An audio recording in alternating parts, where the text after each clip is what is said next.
No, no, no, no, no, no, no, no. I'm turning my light. I'm turning my light. I'm turning my light. Hello. Today we'll be demonstrating an instructional tape of how to defend yourself from mimics. Baby girl, what you doing? Come my way. Sorry about that. So now I'll be showing you this video by Darian Quilloy. Yes. Stroke that thing, cuzzo! That was not a part of my program. But, you know, you gotta get into the mood first, so. These lights, y'all ain't gonna be able to see me no more. I'm going black. Y'all still see me? No. Hey, chat. So look, we're gonna be in the dark, all right? We gotta watch this video, and you gotta be immersed. Be immersed.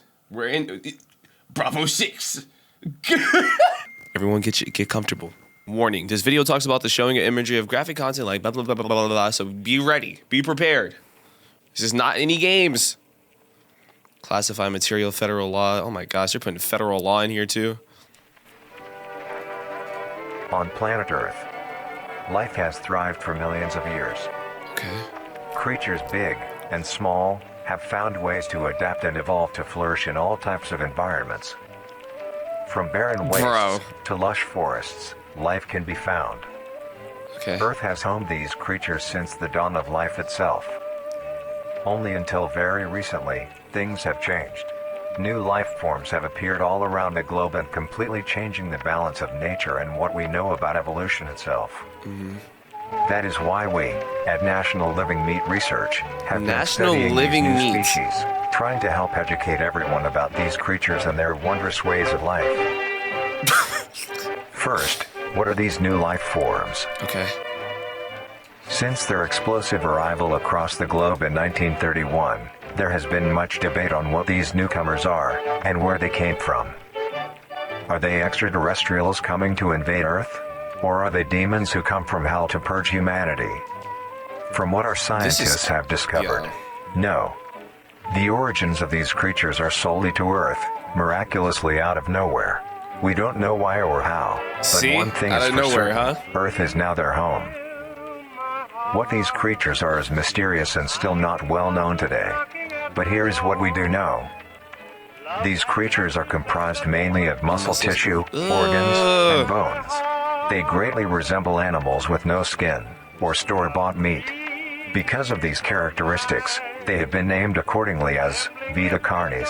Vita Carnis. The Carnis species consume decaying, organic matter, but their main diet is composed of raw meat, not including their Carnis relatives. The Carnis only appear in places where there is an abundance of crawl, which leads to the first creature of the Carnis species, the crawl. The crawl? The crawl is a growth of meaty tendrils that closely resemble the small intestine, the only difference being the dark red coloration. These tendrils grow in a similar pattern as vines, mold, or fungi. A primary stem structure is the hosted division of other, smaller branches. And each tendril contains a variety of veins, arteries, and other similar organs used to transport nutrients absorbed from its surroundings. The ends of these tendrils are equipped with organelles used to absorb water and organic matter necessary for growth. My gosh, my phone. The source of these organic materials is mainly found in dirt and soil on surrounding surfaces. Using its root-like tendrils, it absorbs the material and processes it into usable energy. Wow. Although, the crawl also obtains energy through another means. Using a sophisticated form of photosynthesis, the dark pigmentation of the smaller branches is ideal for absorbing sunlight, and therefore allowing solar energy to fuel the crawl's growth. Bro, mimics and stuff, bro. Because of its efficiency, it thrives in almost all types of environments, easily allowing it to spread across the world, and can be found pretty much anywhere.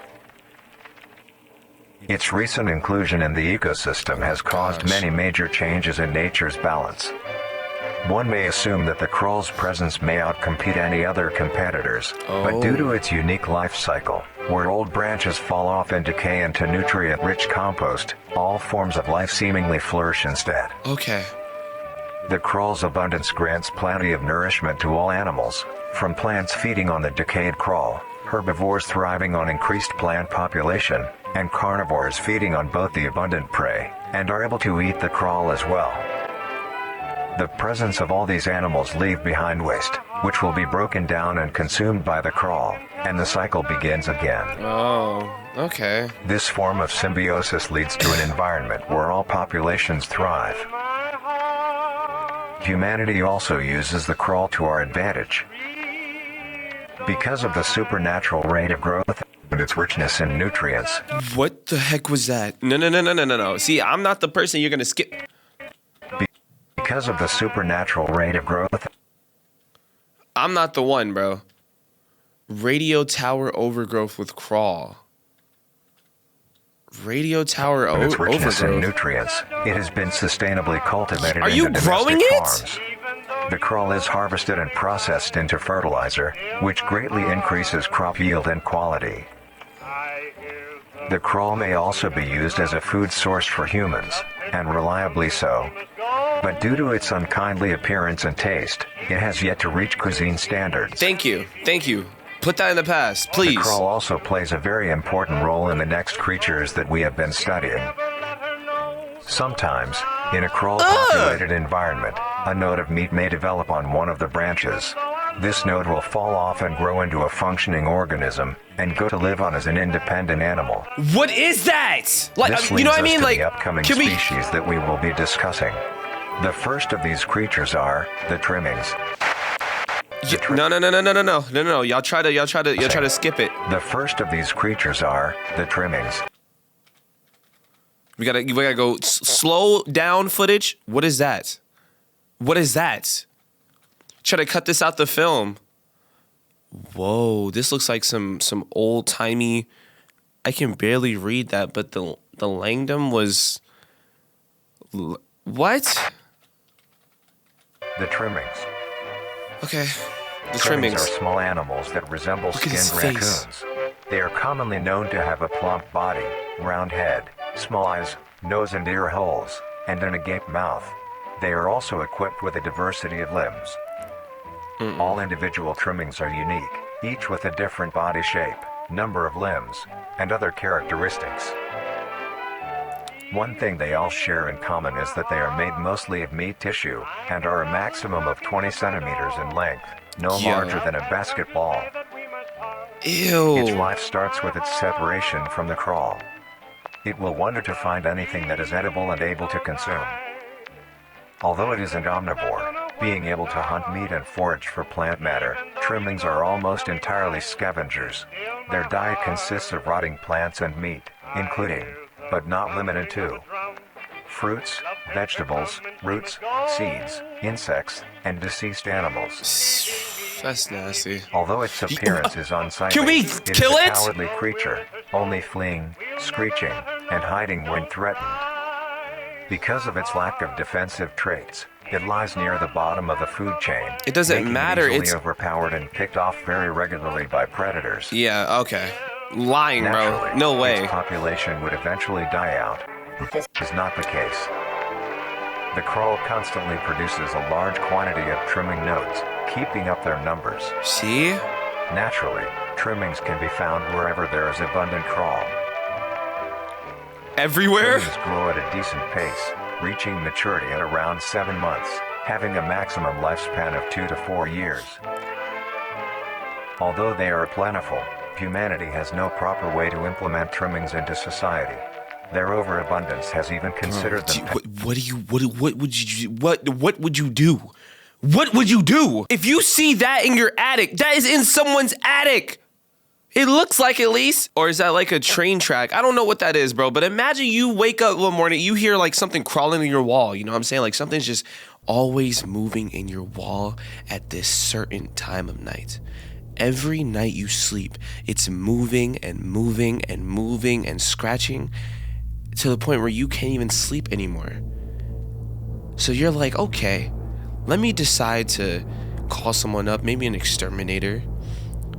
You send the exterminator in, and then they show you this picture in your attic. What are you gonna do? Pests. Due to them digging through trash bins Bro. and making excessive noise at night. And they probably sound like Besides all of this, some people still keep trimmings as pets and relatively domesticate them. Are you dumb? Nuisance or not, trimmings are a wondrous creature. From their plentiful numbers It is not. to their skittish nature, No. they are truly a thing to behold. The next species on our Until list they is start evolving. the meat snake. The meats paused it perfectly. During the travels on their whatever, a great storm struck. It was so powerful it swayed the boat. The royal family rowed and pushed the prince into the sea. The meat snake. The meat snake is a worm-like creature, made of a variety of types of meat, coated in a transparent, skin-like membrane. Its size varies during its lifespan, depending on how much it consumes. When it first separates from the crawl, it is only a few centimeters in length. That is literally Eventually, a Dead Space it will reach alien. an average length of 5 meters. It's literally Although, a Dead Space under alien. extreme conditions, like natural disasters, war, or plague, it can greatly surpass this length. They keep trying to skip Like over. natural disasters, war, or plague. It can A sweep of underground settlements made during the war, a massive sized meat snake was discovered stuck under or inside an undergrown to the rail. This I hate like the VHS little thing on this. The beast was measured at a total of 40 meters in length. It is believed that bodies gathered during the war were fed to the creature, causing it to reach such an unbelievable size. Cult activity. surpass this length. The meat snake's diet consists entirely of dead animals or parts. A meat snake is incapable of consuming a healthy, living organism. The meat snake allocates its food by using a tongue-like organ covered in sensors to touch and feel its environment. The sensors catch particles of decaying meat, notifying the meat snake that there is food nearby. This process shares many similarities to regular snakes, hence the meat snake's name. Once it locates the corpse, the meat snake will open its jaws. Do you see how swallow the big this entire meat body snake is whole. compared to this deer? Once the entire body is consumed, the meat snake's stomach will release a variety of chemicals. Some will break down soft tissue like skin, and the connection points between muscles. Others chemicals will then ferment and preserve the tissue to keep it from breaking down for as long as possible. After that, the remaining flesh and bones will move along the meat snake's tract Oh my and slowly gosh, be bro. implemented into its own structure, extending the meat snake. Unsatisfactory So parts how like big can these skulls, things get? pelvises, hair, and fingernails will be excreted.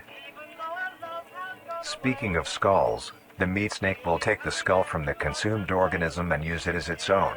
What? Each meat snake has its own skull, each corresponding to what that one has consumed.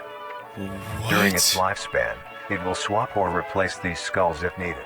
What? A meat snake's lifespan depends entirely on how much a meat snake consumes. The longest one has lived for was 28 years. The meat Yes. snake has no predators and is immune to disease due to its preserving chemicals. The only significant ways a meat snake can die is through starvation, burning, or complete destruction of the meat snake's membrane coating. Interestingly, the Look at meat that. snake is the only member of the Carnis family that is able to reproduce.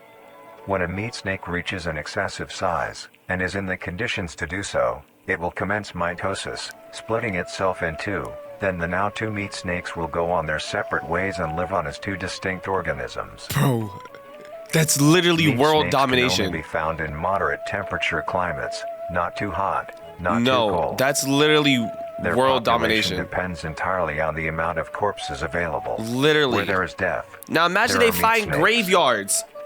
We're done. Humanity will use them to our advantage. Meat snakes are a very efficient and clean way of disposing of any meat products. The preserving fluid within the meat snake's body disinfects the carrion, preventing the spread of disease. Humans use meat snakes in butcher shops as a waste bin, dispose roadkill, within war on the battlefield to dispose of festering bodies and Oh, parts, so we're using and these within things. zoos to dispose of deceased animals. Yeah, we're using these things. Okay.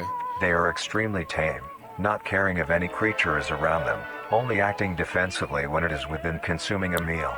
This means they are very easy to tame. No, bro. I don't trust none of this. Overall, Look at meat that. snakes are a marvelous creature with a very interesting way of sustaining itself. It is an amazing experience to encounter one, as long as you don't mind the smell. Our next creature is the mimic. This is the one I'm scared about. This, almost got me again. It looks like I see like a woman on the bottom left screaming and then something on the top right. The mimic. The mimic is a bipedal creature with uncanny similarities to humanoid anatomy. They greatly resemble humans without skin, with added exaggerated features. These features include extended finger length, longer limbs, bulging, empty eyes, and their bulging most eyes feature, is insane. A wide, teeth-filled smile. Although it resembles a happy face, this is due to coincidence, and is only how their facial structure is shaped. Ooh.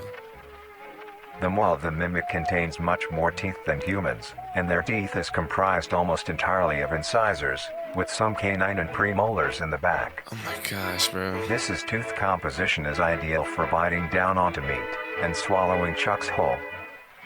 Yeah, human meat. A mimic's diet is comprised entirely of human flesh. See?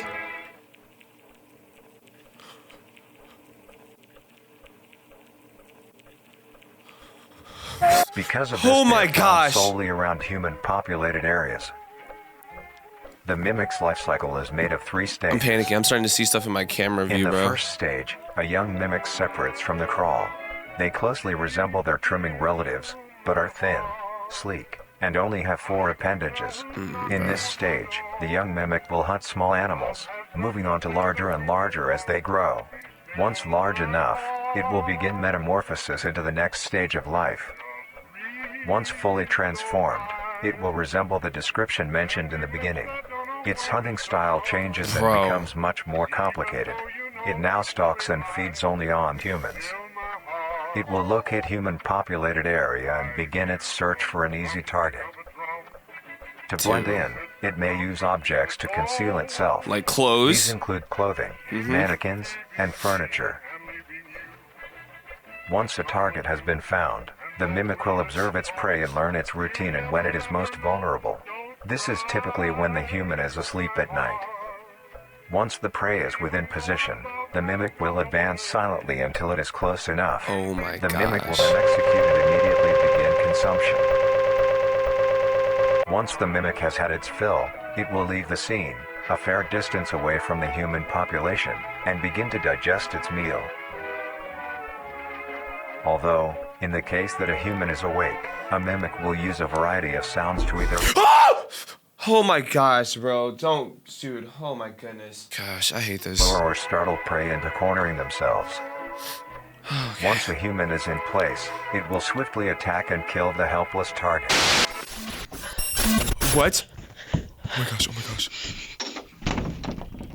No. Shh. Dude, please grab a gun. Grab a weapon. You're too loud. Turn the light off. Turn it off. Are you... Turn it off, please. How do you not understand that he can see the light?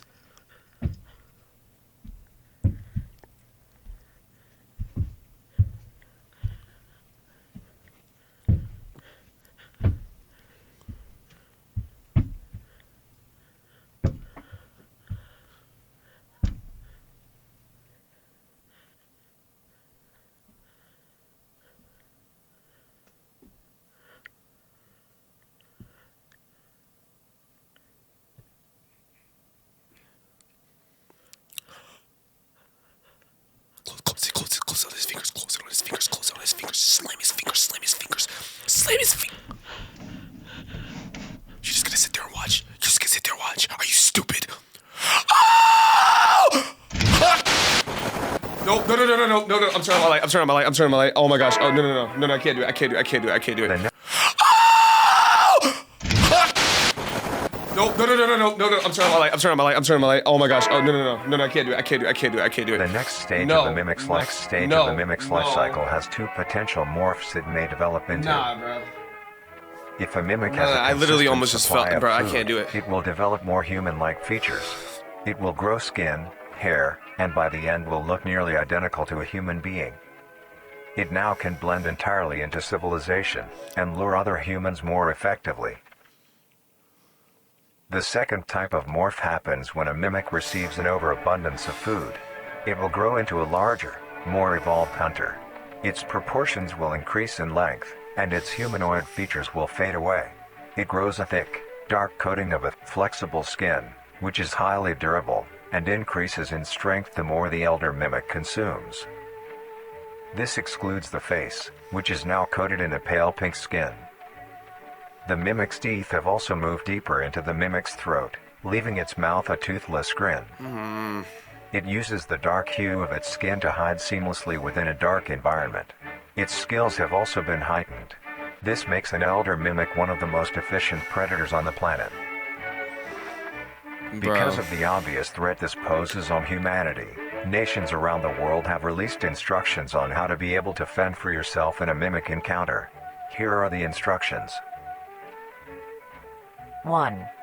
Avoid going out alone if your location is known to have mimics, or there have been mimic sightings. 2. What? If you encounter a stationary mimic, seemingly unfazed by your presence, quietly leave the location and alert your local authorities. 3. If pursued by a mimic, get yourself into a position where you are able to flee. Mimics will rarely attack if a person has a clear escape route. 4. In the event that you have been cornered by a mimic, roll into the fetal position, protecting your neck, face, and vital organs from attack. Make as much noise as you can to alert any other people. 5. So what if you're alone? Like, If you have a weapon, do beat not up. use Oh. it. A mimic is fairly resilient, and any strikes or shots on a mimic is not effective enough to bring it down in time. What? Instead, use it as a barrier between you and the mimic to block any attacks. 6. In a situation where a mimic is hunting in the immediate area, and is not aware of your position, hide somewhere low, like under a bed or behind other furniture. A mimic will not linger too long to search for prey, and will move on. Be safe, and avoid any encounters with a mimic at all costs. No, bro. Next up, the Harvester. The Harvester. I don't even want to, bro, I don't even want to The pause. Harvester is a large, bulbous mass with a No, we're going to finish this another day. I'm not watching all of this. Because that right there, that got me. If y'all want to see another part to this where we look at all the other ones, we can. Make sure you guys go subscribe to Darian. That was just too much.